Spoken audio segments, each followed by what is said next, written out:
President Xiomara Castro assured that Honduras will hold free, transparent general elections backed by sovereign will of the people.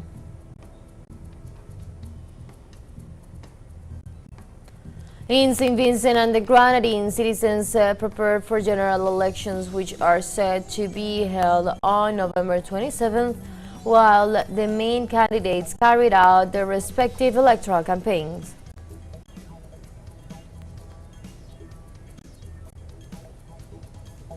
In Thailand, flooding in the central and eastern parts of the country have left 46 people dead and over 3.2 million people affected.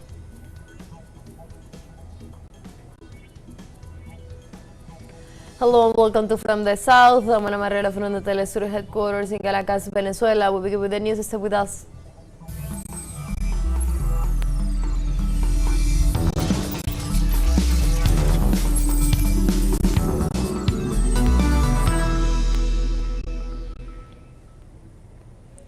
President Xiomara Castro assured that Honduras will hold free, transparent general elections by the sovereign will of the people. The president highlighted her government commitment to the democratic principles and institutionality. The head of state emphasized the guarantees that her government maintains regarding next Sunday's elections, which also coincide with the defense of the conduct of the electoral process before international organizations. Xiomara Castro underlined that over 16 years, Honduras has been eligible for the Millennium Account, a UN program that provides funds and support to developing countries that meet strict criteria for transparency, anti-corruption, human rights, and economic management.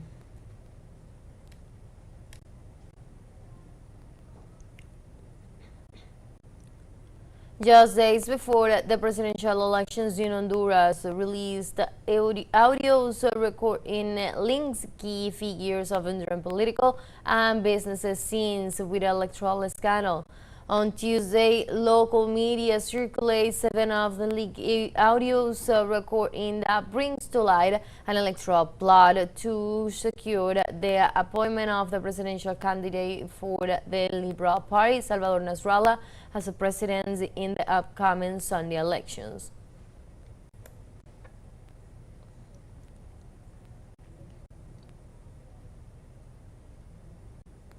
In this sense, this electoral scandal unfolded after the leak of these 7 audio recordings that compromise key figures in the National Party, including Councilor Cosette Lopez and party leader Thomas Zambrano. I am only interested in things that benefit me, and especially my daughter. That is what interests me. It seems to me that you are more interested in getting out of the business and saying yes, no. Things take time. As I told you, you can't do anything with 3 million lempiras, nothing. Then putting more. I don't know where you can get it, but if you can boast and increase it to 7, then we could talk about it, but 3 million pesos is no use to me. I can't even pay for the car with that. No sé cómo yo voy a justificar la salida de ese dinero. But I don't know how I'm going to justify that money going out. You're saying 7 million, when we're already over 5. Sorry, 3, which is what's possible. No. You tell me exactly what you want and I'll solve it. Or let your friend, the former mayor of San Pedro, help you because he has the power to do that. We have found out what happened to your phone. We already have a report, but we do not recommend making that report public because what it would give us, well, I'm giving you this advice because there is an intervention and it is true, and everything you said would be discredited if you made a statement with that report. I don't know if you want me to shred it or if we should talk in person again, because all you sent me was the phone number and you log in on another phone. So we didn't achieve what we wanted to achieve, which was a complete analysis. And also Honduran businesses, Eduardo Facuse called presidential candidate Salvador Nasrallah to discuss a strategy for declaring him the winner of the upcoming elections. Estamos algo preocupados porque vimos la situación el día de hoy. We are a little concerned because we saw the situation today and we were thinking about how to support you and how to give you direct coverage with the latest program sponsored by teleSUR, where there was an approach to give you the last participation because Nasri Asfura wanted it and I spoke to him. I want to be very sincere with you. I met with him in an untraceable way through a third person, and we are somewhat concerned about the electoral situation. And he indicated to me, Guayito, that you don't have enough people for the polling stations and that you had a confrontation, a call with Contreras. I want to know how we can alleviate that situation. You know that right now you can be fighting publicly, and I don't want you to make statements like that because you'll undermine everything we've had built. In Ecuador, women gathered to raise their voice against gender-based violence and feminicide as part of the commemoration for the International Day for the Elimination of Violence Against Women. Organizations representing victims of femicide condemn Ecuadorians' women's experience of violence under Daniel Noboa's government, citing neoliberalist policies like the closure of the Ministry of Women, denouncing it represents an institutional setback that violates women's rights. The participants in the rally questioned the lack of public policies in favor of women and demand that the executive branch establish systems of equality and equity. During the commemorative event, they create an altar in memory of the victims of femicide, demanding an end to the violence.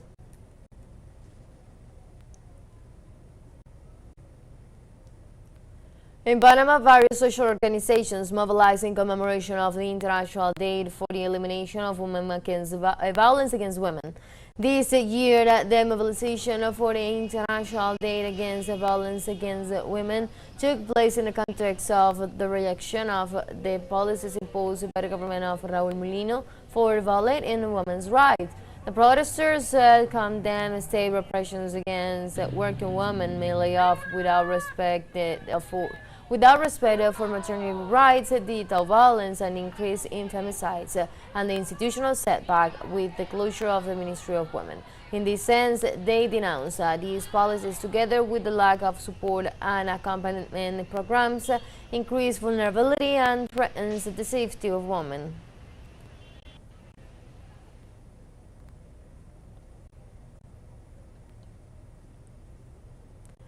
In Uruguay, it also raised their voice on the International Day for the Elimination of Violence Against Women. The protests focused directly on the judicial system under slogans such as while they close cases, we count that women. Feminist groups denounce the state's impunity and inaction. The march in Uruguay also demand visibility for women deprived of their freedom with the slogan, we are not all here, that the prisoners are missing. Unite in the fight against gender-based violence with a critique of the prison system. During the day, people in several countries around the world took to the streets to express their support for women.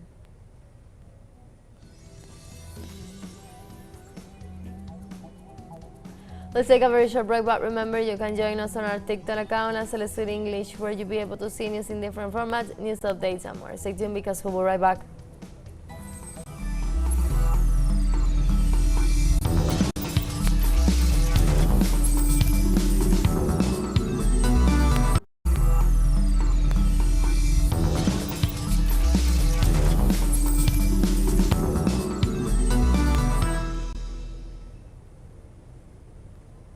Welcome back to From the South. The citizens of St. Vincent and the Grenadines prepare for general elections on November 27, while the main candidates carried out their electoral campaign. Prime Minister Raul Gonsalves is running for re-election, and polls shows that he has a dominant lead of almost 70% over opposition leader Doe Friday.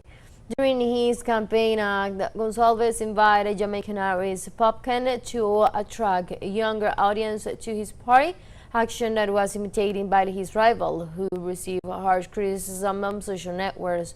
If Gonsalves' coalition wins, the Unity Labour Party will be heading for its sixth consecutive term.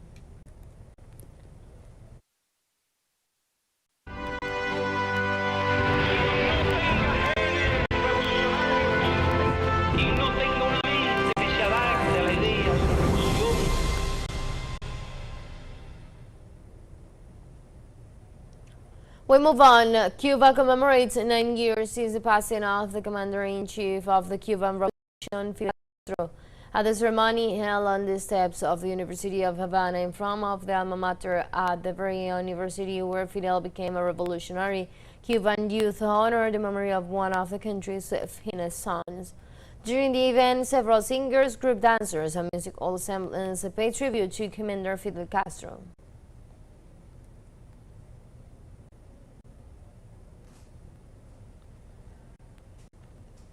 The diplomatic mission of Cuba in Colombia and members of the Solidarity Movement with the island paid tribute to Fidel Castro Russo on the 9th anniversary of his passing. From the National University of Colombia, participants in the tribute, including young people and diplomats, highlighted how the principles and work of Fidel Castro focused on independence and the defense of Latin American identity continue to be a fundamental guide.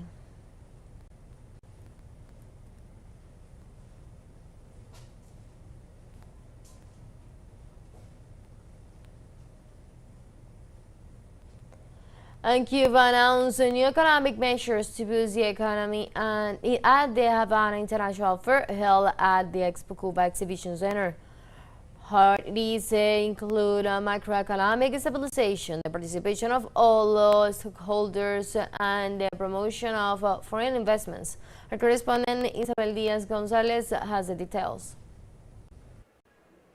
Cuba remains open to new forms of investment, cooperation, and value creations in the business sphere, always under the premise of never compromising the country's sovereignty, and within the framework of the Constitution of the Republic, as announced at the Havana International Fair.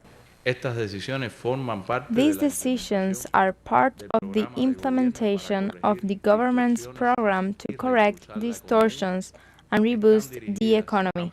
They are aimed at expanding the operational capacities of foreign investment in the country, as well as simplifying procedures and streamlining operations. The measures include differentiated financial scheme, operations in foreign currency and national currency, more autonomy in processes, e-commerce with payments from abroad, greater institutional agility and flexibility in hiring workforce and foreign investment. What do these changes entail? First, a new differentiated framework for foreign investment will be established, allowing investors to operate in either the local currency or foreign currency according to their needs. What does this mean? That we have initiated and recognized as part of the government actions a process of partial dollarization of the economy, and foreign investment mainly operates in national currency. However, the impact of this partial dollarization process has identified the advantage of being able to operate in both currencies in a flexible manner, so that according to their needs, they can generate operations towards the different sectors of the economy. As part of the investment forum at VHAV 2025, the Vice Prime Minister also presented the updated portfolio of opportunities, which includes 426 projects. This is also closely linked to the need for foreign investment to focus on obtaining external sources of income, that is, towards the foreign market by exporting goods and services, but also to different segments of the domestic market where foreign currency income can be obtained. It has been reported that among the measures, the priorities are focused on exports and import substitution, food production, and knowledge-intensive activities. There are other issues that will definitely have an impact on the new foreign investment law, which, as you know, a legislative timeline has been approved and it is scheduled for the session of the National Assembly of the People's Powers in December 2026. The addition of a new law and all the work and components of the people involved in the process so that they would agree with the modification. The measures are aimed at greater transparency and guarantees, quality of life and financial growth for the benefit of the given people and national economic development.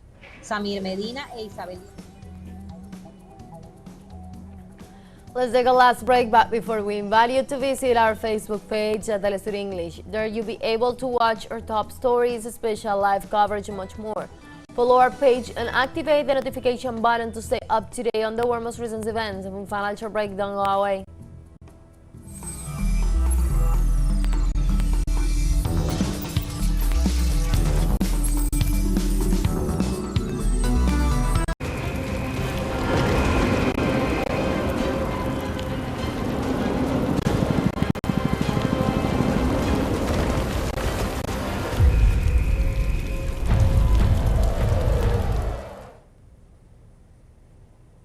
Welcome back. Winter rains in Palestine worsen the humanitarian crisis facing displaced children and families in the Gaza Strip. Palestinians struggle to save the few belongings that survived 2 years of war as they pump water out of their shops.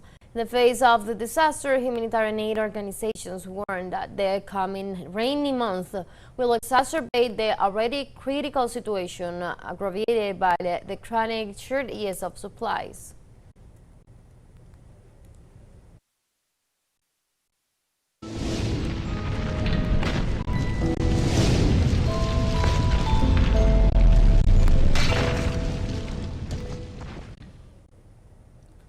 The government of Thailand mourns on Wednesday the death of 46 people due to floodings in central and southern parts of the country, where over 3.2 million people have been affected. The number could increase in the coming hours and days due to the persistence of the heavy rainfall in 20 provinces, including districts, industrial areas, and trees in this destinations in the south, with the risk of flash floods and landslides, according to various authorities.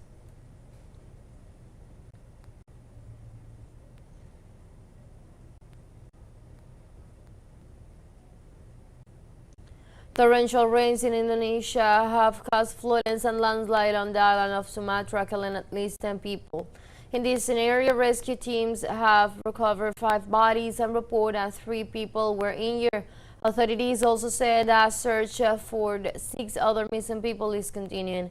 The police chief of Sibolga, the most affected city, stated that emergency shelters has been set up to care for evacuated residents, while reporting that the landslides had destroyed at least 17 homes.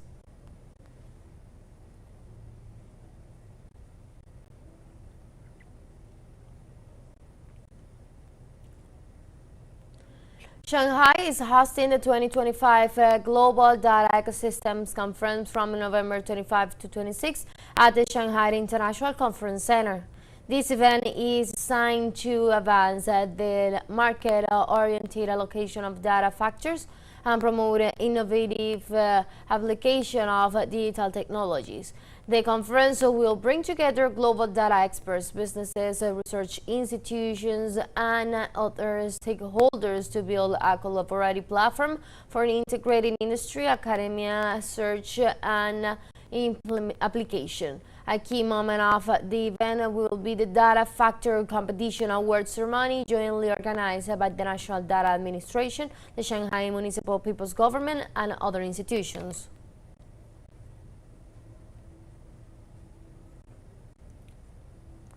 As part of the 2025 Global Data Ecosystems Conference, Shanghai officially launched its Transportation Services Trust Data Ecosystem, China's first industry-specific data platform dedicated to the transportation sector.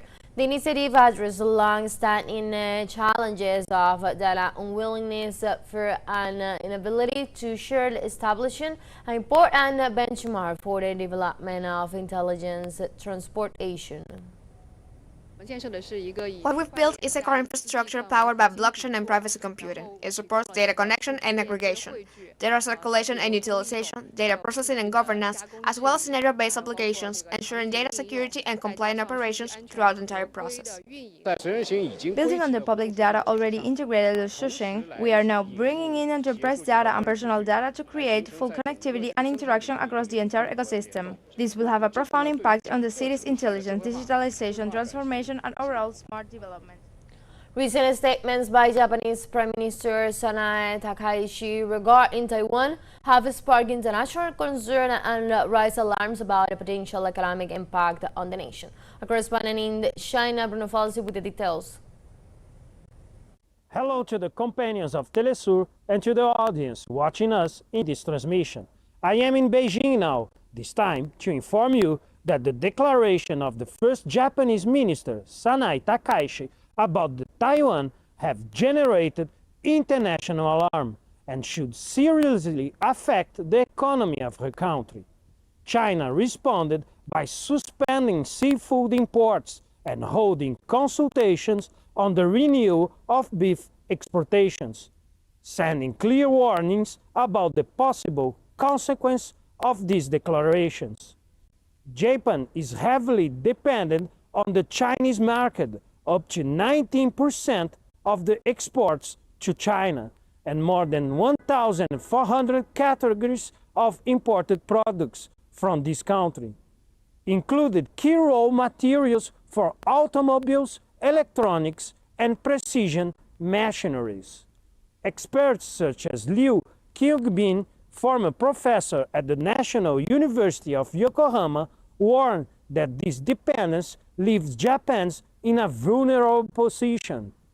China can absorb impacts through replacements of exportation and production skills, while Japan lacks this flexibility, especially in sectors such as the solar energy, batteries, and electronics components.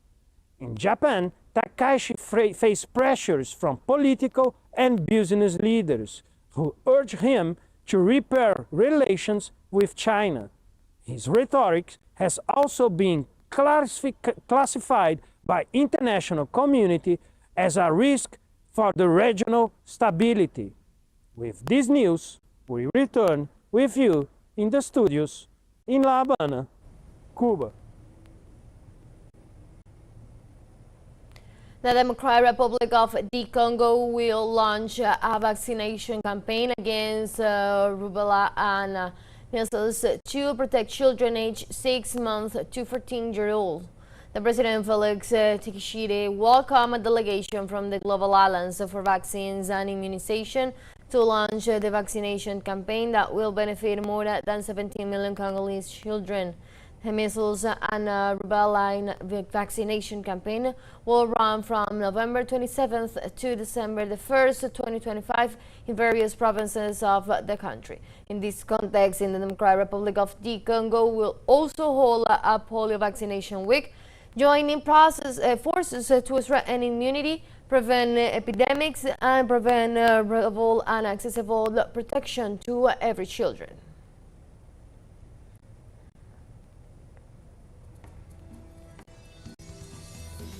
We have come to the end of this news brief, but you can find these and many other stories on our website at telesurenglish.net. Also join us on our socials. We're on Facebook, X, and on Instagram as well. For Telesur English and from the South, I'm Ana Marrero. Thank you for watching.